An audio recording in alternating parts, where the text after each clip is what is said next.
Hello, this short lecture is about the shift in world power that is underway as a result of the rise of China. For decades, leaders have worked towards the Chinese dream, where an ancient nation recovers from the humiliation of foreign invasion and retakes its rightful place as the dominant power in Asia. At the centre of this dream has been the Chinese economic miracle. When Mao died and the leadership handed over to Deng Xiaoping in 1978, China began opening up to international trade and investment. Its economic transformation since then has been nothing short of miraculous. In 1980, China accounted for less than 1% of total merchandise trade.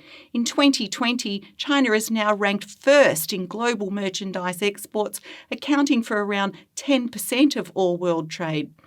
Over that time, the Chinese economy has grown at roughly 10% per year, from around $150 billion to almost $15 trillion, 1,000 times larger. Current efforts to place China at the centre of global trade includes Premier Xi Jinping's multi-billion-dollar Belt and Road program and his Made in China 2025 plan to turn the country into a high-tech manufacturing giant. This is set to keep China on track to grow its economy to the $20 trillion mark by then, with predictions that it will overtake the US, currently $21 trillion, as the world's largest economy in the next decade. When China opened up to international trade due to the diplomatic reforms of Gough Whitlam, Australia was in a good position to get in on the action. Australia and China have a trade complementarity as we produce the mineral resources necessary for China's industrial transformation, and they produce manufactured goods. This has resulted in extraordinary growth in bilateral trade over the past 40 years, pretty much mirroring the previous graph on the growth of the Chinese economy.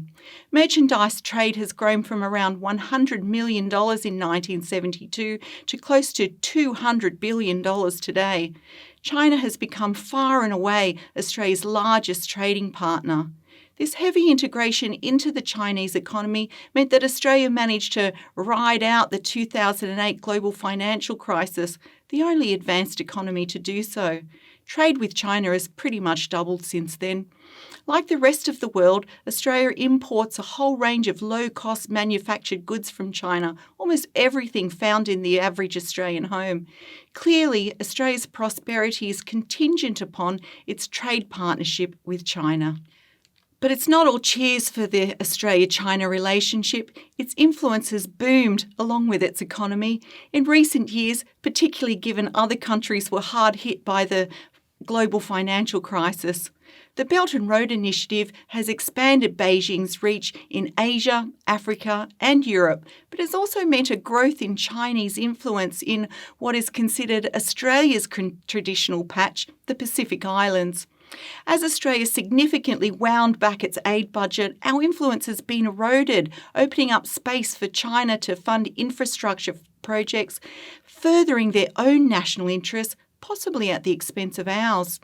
Australia has also passed new laws to prevent foreign interference, a move widely seen as targeting China. Such national security concerns have also been the catalyst for rejecting Chinese telecoms giant Huawei from Australia's phone network and vetoing some Chinese foreign investment in Australian companies. China's economic growth has also been matched with an increase in its military power. Chinese shipyards have built the world's biggest navy, which now rules the waves in East Asia. China has built a force of missiles that rival that or outperform those in the US armory, and posts have been built and fortified across the vast expanses of the South China Sea. It is clear that Xi wants to bring the era of US dominance in the Asia-Pacific to an end. In a speech to foreign leaders on regional security in 2014, he said, "In the final analysis, it is for the people of Asia to run the affairs of Asia, solve the problems of Asia, and uphold the security of Asia." With the US as Australia's major security alliance, the potential to get caught in the middle of these two giants as they struggle for supremacy is a pressing problem for Australian foreign policy makers. To do so, of course, would be completely counter to Australia's interests. And so, just to finish up, a good relationship with China is vital to Australia's strategic and economic interests. Such a relationship remains difficult and is not based on shared values like Australia's other important relationships, the shared values of liberal democracies. China remains a communist state, so it does not adhere to the important value of democracy. It has little transparency in its courts, so it does not adhere to the rule of law. Concerns of human rights issues continue to plague both its relationship with Australia, but also China's leadership aspirations on a global stage.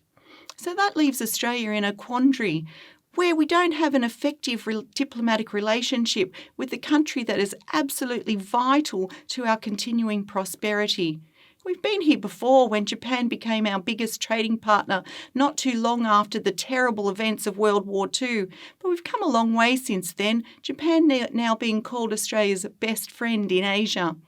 The huge difference here is that Japan was part of the US alliance system that we are also a part of. But China is the US's main rival in the region. While it might be the case that the US looks at China as the enemy, as by far our largest trading partner, this is not a position open to Australia. What do you think Australia should do? I'm Diane Colman. Thanks for watching.